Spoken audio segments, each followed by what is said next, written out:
वही केमिस्ट्री की क्लास में जरा सा हाथ दबाया था, 40 साल से पैर दबा रहा हूं।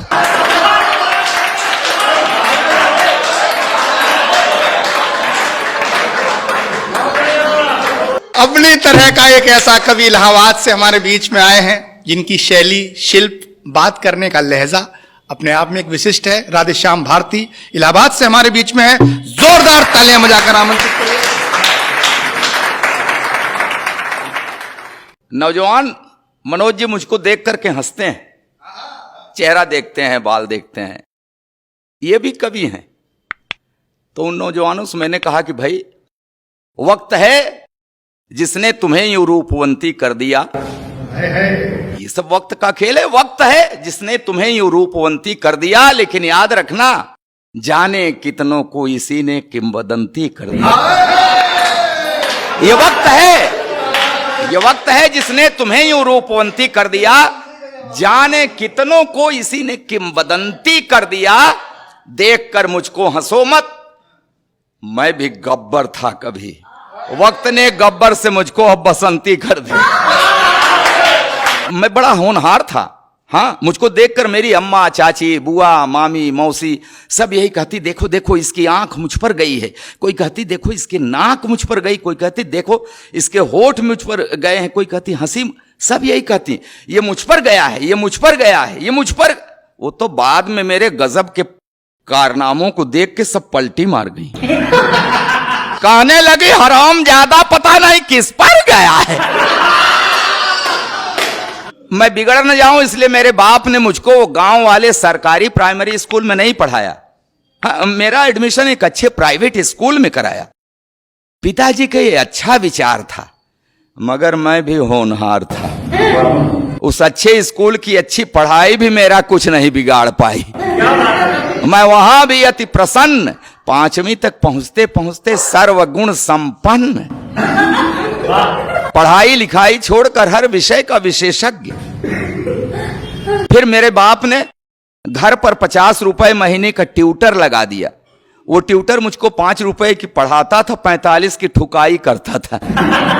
अच्छा, मेरे ठुकाई कार्यक्रम में मेरे पिताजी भी रेगुलर सहयोग करते थे। कभी कभी फूफा, मामा, मौसा जी भी अपना कीमती वक्त देते थे। मैं शाम को पढ़ता जरूर, फिर पिटता जरूर, फिर रोता जरूर। जिस रोज नहीं सुनते मेरा रोना, मोहल्ले वाले आके पूछते आज बबुआ की तबीयत खराब है का? जिस बार मैं पास हो जाता था तो पिताजी बाजार की किसी दुकान से मुझको नए जूते दिलवाते थे। हाँ, जिस बार फेल हो जाता तो खुद देते थे। इसी तरह बाल लीलाएं दिखाते हुए मैं इंटरमीडिएट में पहुंच गया। तो मेरे बाप ने मुझको नई मोटरसाइकिल दिलवा दी कि मैं ठीक समय पर विद्यालय पहुंच जाऊं। मैं ठीक समय पर पता नहीं कहां कहां पहुंच गया। फिर एक दिन ठीक समय पर पुलिस पहुंच गई। फिर मैं ठीक जगह पर पहुंच गया। फिलहाल 6 महीने के बाद तिहाड़ की तीर्थ यात्रा करके वापस लौटा। तो मेरे बाप ने कहा कि ऐसा कर, तेरे अंदर सभी लक्षण आ गए हैं, अब तू कवि बन जा। तो आपने सुना है ना कि वियोगी होगा पहला कवि, आह से निकला होगा गान। आह से कविता निकलती है, और आह कब निकलती है? जब पढ़ती है। हाँ, तो जिस पर जैसी पड़ी रहती है वैसी उस कवि की कविता रहती है। हाँ, जिन्हें बीबी ने पीटा करुण रस में गुनगुना गए, पिटे जो प्रेमिका से वो सभी श्रृंगार गाते हैं।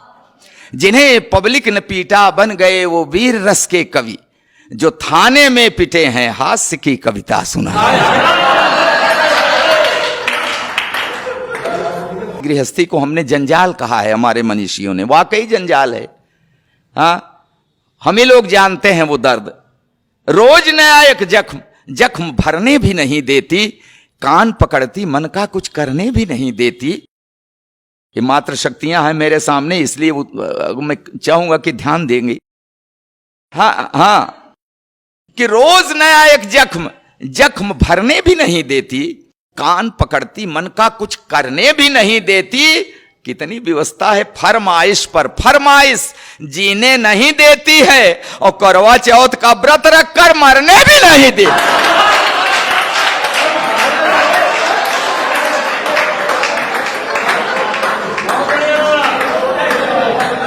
कैसे सांसत में हम लोग जी रहे हैं, अब क्या बताएं। जो भी सरकार आती है साहब, शासन प्रशासन हमारा जो भी, सब महिलाओं के पक्ष में ही कोई न कोई बना देते हैं। इनको मजबूत करने के लिए कोई न कोई कानून बनाते रहते हैं।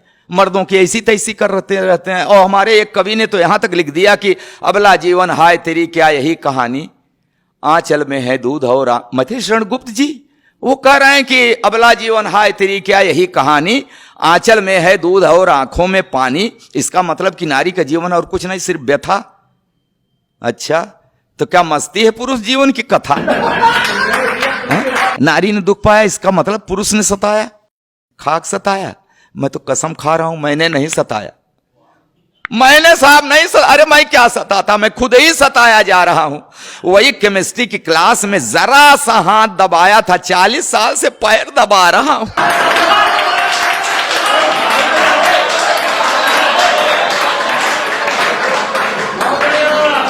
अच्छा, विदाई के समय रो रही थी।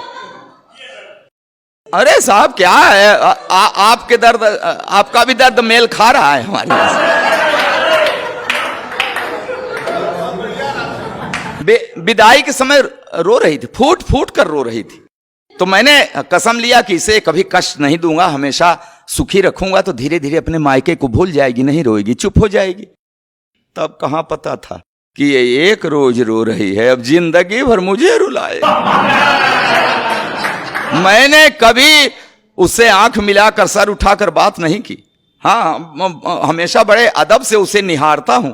उसके पैर के अंगूठे में हल्की सी ठोकर लग जाए, तुरंत बैठकर मुंह से फूंक मारता। जब कभी उसका तेवर गरमाने लगता है, बिना सर्दी जुकाम मेरे गले में बलगम घड़घड़ाने लगे। फिर भी जाने क्यों वो हमेशा मेरे ऊपर ऐंठती है। हे भगवान, पंडित जी बीवी को शादी में बाएं बैठा दे चाहे दाएं, बाद में तो सिर पर ही बैठती।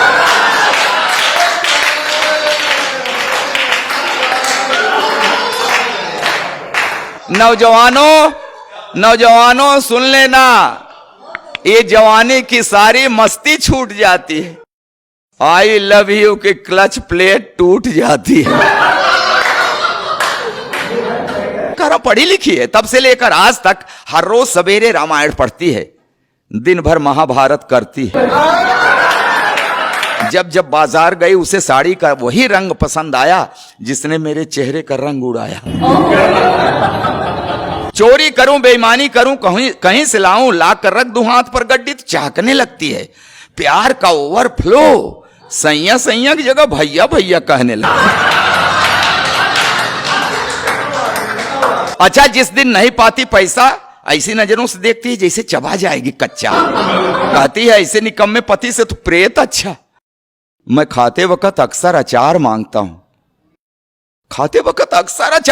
हूं, अब क्या करूं। जब देखता हूं कि उसकी भौं तनी है, हिम्मत ही नहीं पड़ती कह दूं कि सब्जी ठीक नहीं बनी है। एक दिन रोटी कड़ी थी, मेरे 2 दांत टूट गए।